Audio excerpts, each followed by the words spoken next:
मेरी आवाज सुने तो मंच पे आने की कृपा करे। हिमें गिर गुहा एक अति पावनी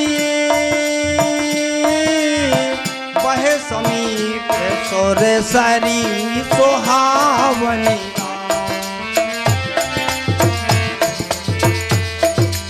ओ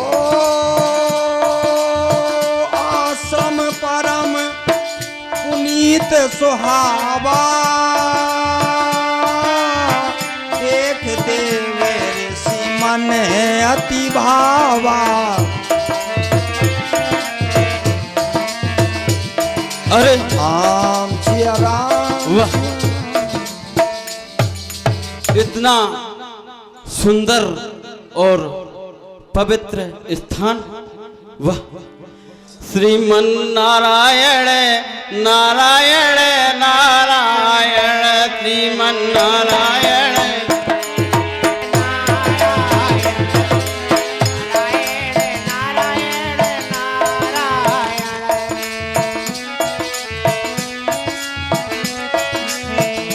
श्रीमन नारायण नारायण नारायण श्रीमन नारायण नारायण नारायण भजमन नारायण नारायण नारायण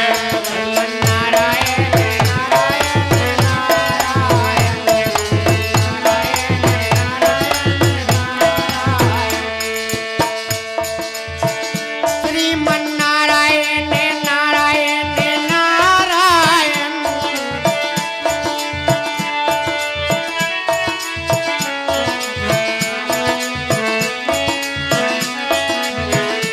भजमन नारायण नारायण नारायण भजमन नारायण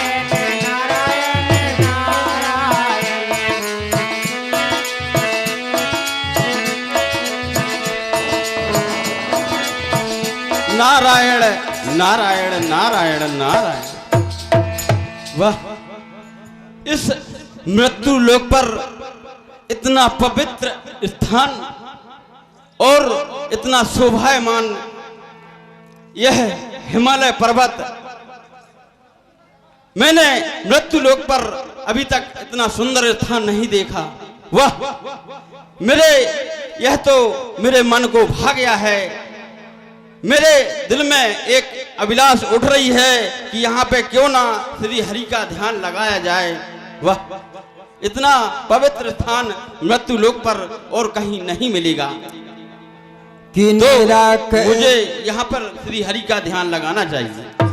निरख सैल सारी विपिन बिहागा ओ भयऊ रमापदी पत अनुरागा। बोलिए राघवेंद्र सरकार की जय। सुमिरत हराई श्राप गति बाधी ओ सहज विमल मन लागी समाधि। आना महाराज इंद्रदेव की जय हो।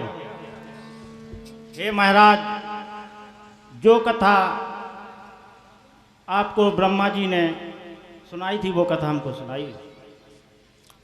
हे मेरे प्रिय मंत्री सूर, आपने आज कालखंड अर्थात काल पुरुष की कथा को सुनने के लिए जो प्रिय चतुर चेतेर उद्बोधन दिए हैं, उनसे मैं और मेरा मन दोनों ही पुनः प्रफुल्लित हो गए हैं। हे सूर्यदेव, वह कथा है जिसे सुनने मात्र से ही देवता, दानव, राक्षस, नाग, गंधर्व, किन्नर और पृथ्वी के समस्त जीव जंतुओं का कल्याण हो जाता है। हे सूर्यदेव, काल पुरुष अर्थात साक्षात पार ब्रह्म है। एक बार मेरे मन में ग्लानि हुई कि इस युग का इंद्र उस युग का इंद्र, तब मैंने सोचा कि वह मैं ही इंद्र हूं या कोई और इंद्र है। तब मैं जाकर ब्रह्मा जी से इस विषय में पूछने लगा। तब जाकर मुझे ब्रह्मा जी ने सविस्तार समझाया। उन्होंने कहा कि हे देवराज, काल पुरुष ही 4 रूपों में विभक्त होकर के कालखंड का जन्म लेता है, जिसमें पहला खंड सतयुग से आरंभ होता है। इसमें धर्म के 4 पैर हैं, सत्य की प्रधानता है, बस विशेषता है तो एक कि इस युग में संपूर्ण पशु पक्षी पेड़ पौधे जीव जंतु संस्कृत भाषा का उद्बोधन करते हैं। उनकी अपनी भाषा तो है ही, लेकिन साथ में उन्हें देव भाषा बोलने का भी अधिकार मिला है। इसके उपरांत काल पुरुष के द्वितीय खंड में द्वापर का आरंभ होता है, जिस युग में द्वेष, पाप और विरोधाभास सर्वाधिक है। द्वापर में सगे संबंधी ही एक दूसरे का विरोध करके अपने वंशों का नाश करा लेते हैं। हे सूर्यदेव, यहां धर्म 2 पैरों पर डिग जाता है। इसके उपरांत कालखंड अर्थात काल पुरुष का तीसरा चक्र आरंभ होता है।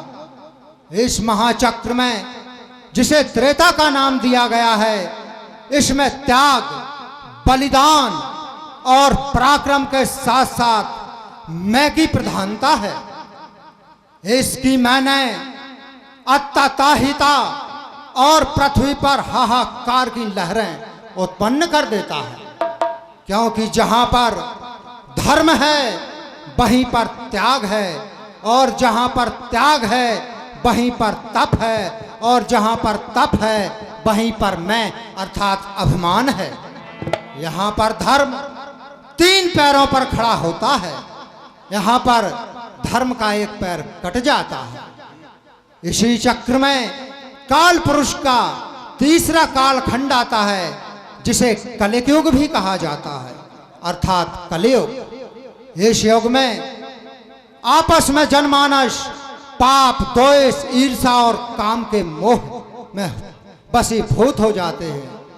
जो काम में वशीभूत हो गया, समझ लो उसने धर्म, ज्ञान, वैराग्य और वीरता सभी का नाश कर दिया, क्योंकि प्राणी मात्र के विनाश का प्रमुख कारण काम ही है। इसलिए हे सूर्यदेव, कालखंड ही पार ब्रह्म का रूप है, और उसी के अनुसार हम सभी देवता भी जन्म लेते हैं और ब्रह्म में विलीन हो जाते हैं। ऐसा मुझे ब्रह्मा ने समझाया था। इसलिए हे सूर्यदेव, आप भी अपने मन की ग्लानि को दूर करें और चराचरपति श्री हरि विष्णु का ध्यान करें। और आप इस बात को भी देख लो कि सतयुग के बाद अभी आरंभ द्वापर का होना था, लेकिन वो देखो, वो एक सामने पड़ी हुई मृत्यु लोक पर पत्थर की शिला अहिल्या है। हे मंत्री शोर, यह भी मेरी काम वासना के कारण, मेरी गलतियों के कारण इस महातपस्विनी को पत्थर की शिला होना पड़ा था। तब जाकर के सप्त ऋषियों ने अहिल्या से कहा था कि हे अहिल्या, तू चिंता मत कर, जब प्रभु खुद इस पृथ्वी चराचर पर अवतार लेकर आएंगे तब तेरा उद्धार होगा। सो हे सूर्यदेव, द्वापर जो द्वेषता की प्रधानता से परिपूर्ण युग है, वह पीछे चला गया और त्रेता आरंभ होने वाला है, क्योंकि यहाँ से साफ साफ दिखाई देता है कि वह पत्थर की शिला अपने तप की अग्नि प्रकट करने लगी है। हे सूर्यदेव, तुमने बड़ी ही आनंदित कथा को कहने के लिए मुझे उद्घोषित किया है, जिससे मेरा मन बड़ा प्रफुल्लित हुआ है। इसलिए जाओ और रंभा आदि अप्सराओं को बुलाकर नृत्य गान का आयोजन किया जाए। जो महाराज। हाँ, ये या फिर से आ जाना हमारी ग्वाल नंगिरी में, कन्हैया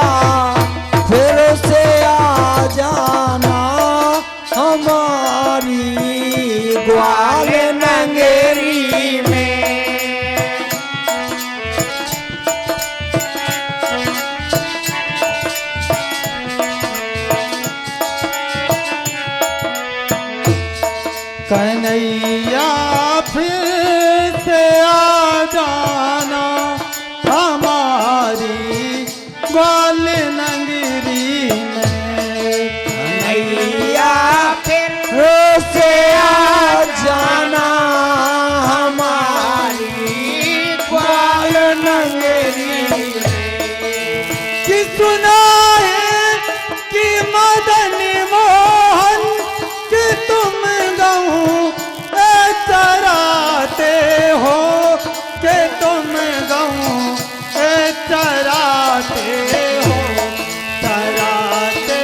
हो चरा जाना हमारी ग्वाल नगरी चराते हो चरा जाना चराते हो चरा जाना हमारी ग्वाल नगरी में या फिर से आ जाना हमारी ग्वाल नगरी कन्हैया फिर से आ जाना सुना है कि मदन मोहन कि तुम बनी कि बजाते हो कि तुम बनी सी बजाते हो बजा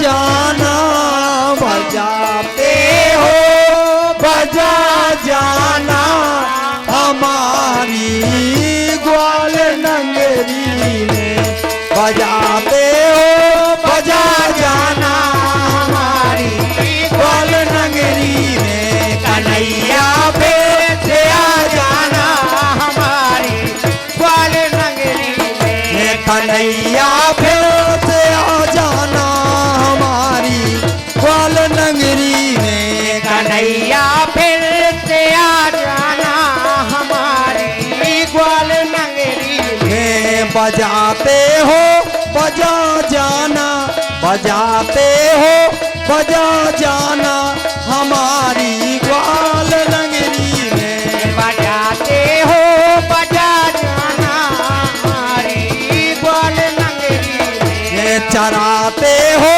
चरा जाना चराते हो चरा जाना हमारी ग्वाल नगरी में चराते हो चरा जाना हमारी ग्वाल नगरी में कन्हैया फिर से आ जाना ओ मोहन फिर से आ जाना हमारी ग्वाल नगरी में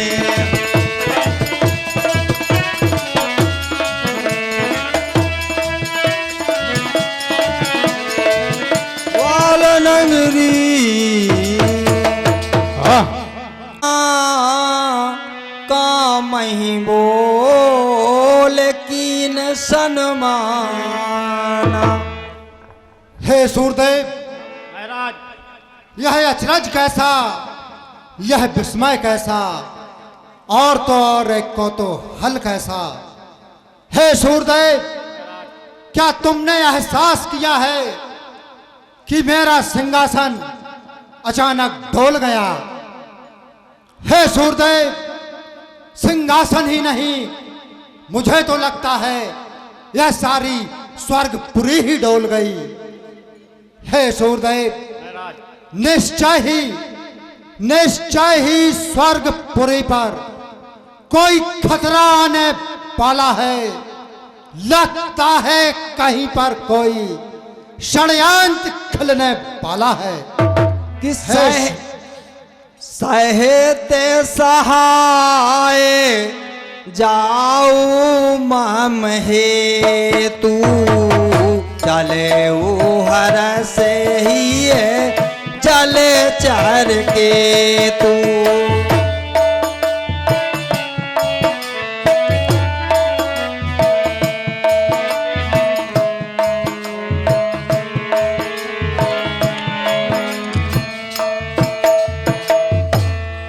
कालादेव प्रकट हो कालादेव प्रकट हो महाराज के चरणों में कालादेव का प्रणाम।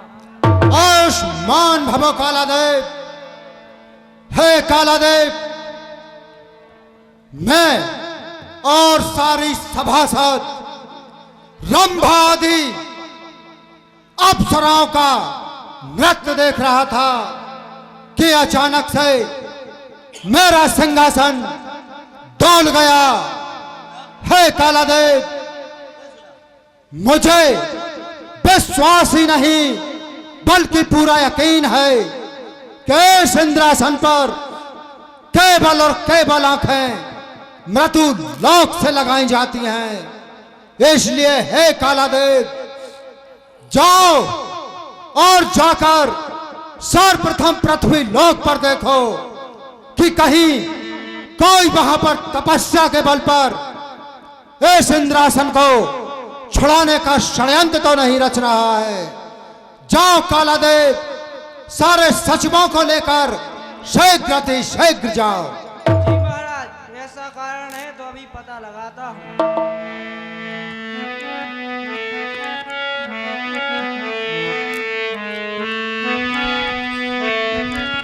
किसो सहेते मामे पोरवासा वासुदेवाय नमः।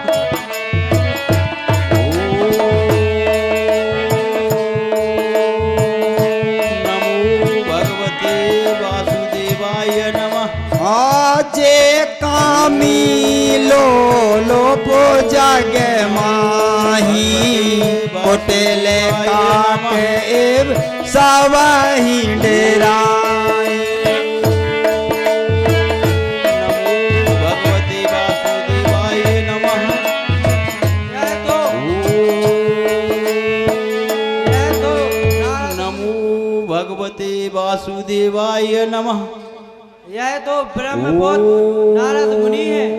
यह कारण है महाराज का सिंहासन डोलने का। वासुदेवाय नमः। तो मैं अभी पता लगाता हूँ और महाराज के पास जाकर मैं बताता हूँ। नमो भगवते वासुदेवाय नमः।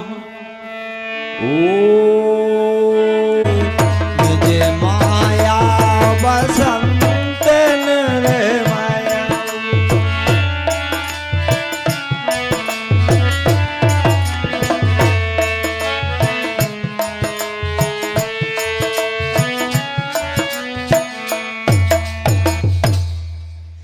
महाराज की जय हो। आयुष्मान भवो कालादेव। महाराज, मैंने जंगल में जाकर देखा तो वहाँ एक तपसी तपस्या कर रहा था। क्या कहा?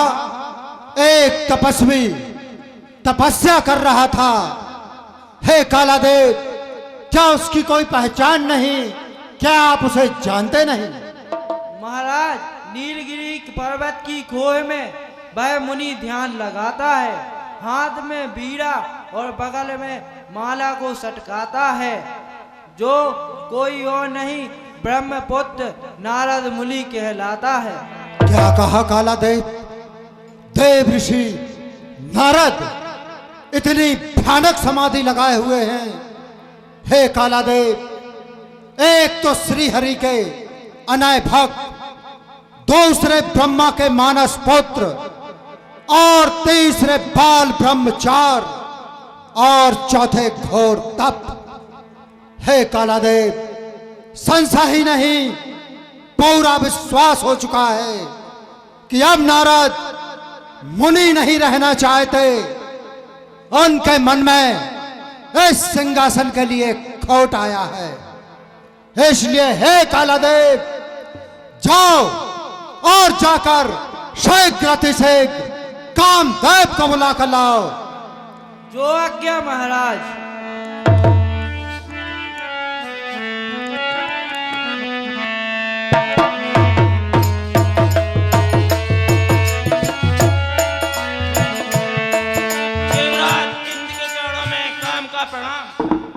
आयुष्मान भवो कामदेव।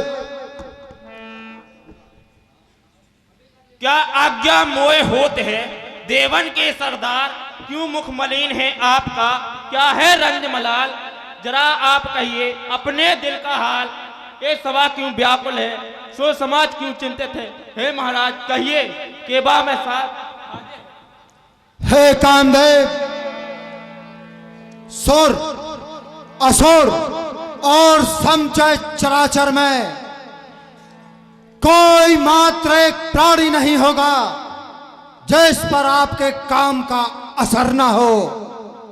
हे कामदेव, हम और सारी सभासद यहां पर रंभा आदि अप्सराओं का नृत्य गान आनंदित मनमुग्न मोह हो रहे थे कि तभी अचानक से सारी स्वर्गपुरी डगमगा गई और मैं फिसक के सिंहासन से नीचे गिर गया। हे कामदेव, कहिए महाराज। तब जाकर मुझे विस्मय हुआ कि निश्चित ही यह केवल एक बल हो सकता है, वह केवल मात्र एक तपबल। तब मैंने काला देव को बुलाया और काला देव ने जाकर मृत्यु लोक में हेमगिरी की गुफाओं में, ठंडी ठंडी बर्फीली गुफाओं में ब्रह्मा जी के मानस पुत्र श्री हरि विष्णु का अनय भक्त बाल ब्रह्मचार महामुनि नारद घोर तपस्या कर रहा है। हे कामदेव, क्या उसका प्रयोजन केवल एक ही है और वो एकमात्र इंद्रासन का। इसलिए हे कामदेव, जी महाराज। तुम जाओ अब रति के साथ उन पर काम के इतने अस्त्र छोड़ दो कि वह सारी उनकी समाधि भंग हो जाए और उनका तप चोर चोर हो जाए। जी महाराज।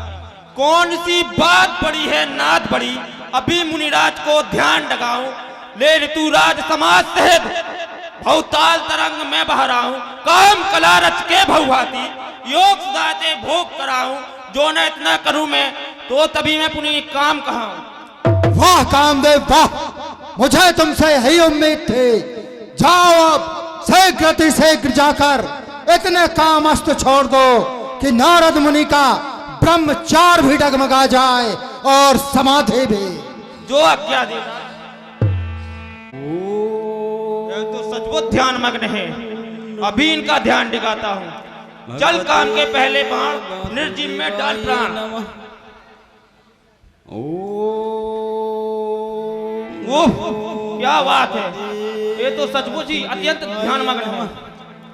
क्या किया जाए? कि काम कला चल काम के दूसरे बाण काम माया को बुला प्रणाम। नमो भगवते वासुदेवाय नमः। कि काम कला कछु मुनहि न व्यापी, निज भय डरे मनो पापी।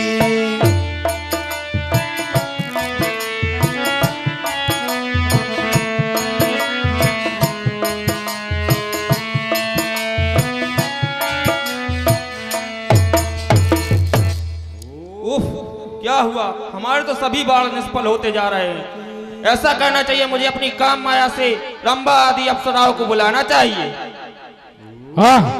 ये हमारे सभी बाण समाप्त होते जा रहे हैं। ऐसा कीजिए, आप ऋषिराज का ध्यान दिखाइए। हो मुनि बाबा पलकियां खोल के रत की बूंदे परी। मुनि बाबा पलकियां खोले रस की बूंदे परी।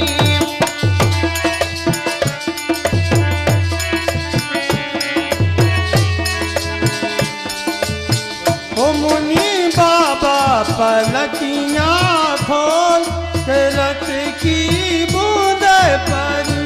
मुनि बाबा पलकियां खोले रस की बूंदे परी। और कि तुम तो मुनि बाबा बड़े ज्ञानी हो, तुम तो बड़े ज्ञानी हो।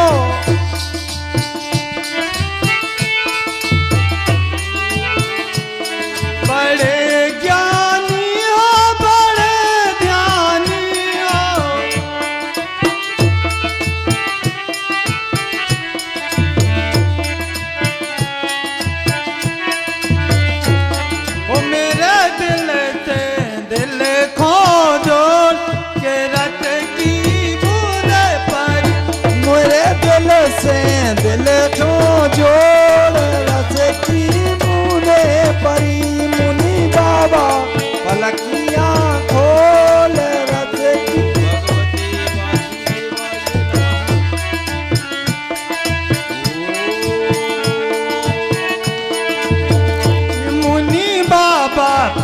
पलकियां खोल के रत की बूंदे परी।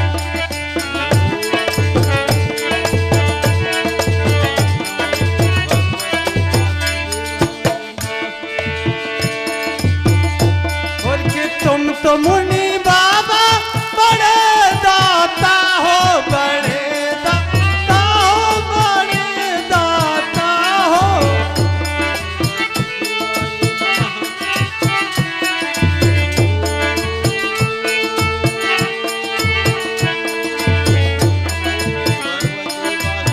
ओ मेरी अखियां से अखियां जोड़ रस की बूंदे परी, मेरी अखियों से अखियां जोड़ रस की बूंदे परी।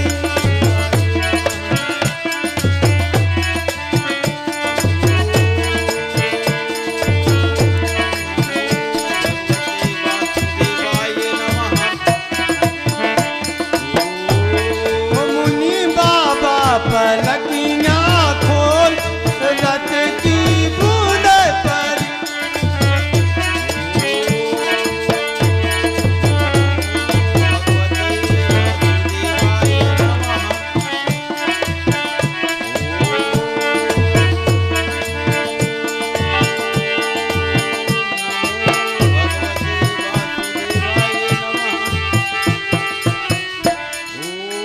उफ, क्या हुआ?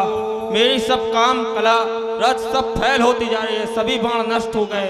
अब तो यही है कि मुनिराज के चरणों में गिर के दंडवत करना चाहिए। त्राहिमाम मुनिराज त्राहिमाम। अरे कामदेव, जी मुनिराज, आपका काम। अरे तुमको ऐसा कौन सा काम फंस गया जो तुम मेरी तपस्या को रोककर मेरे पास आए हो? हे मुनिराज, कहिए काम।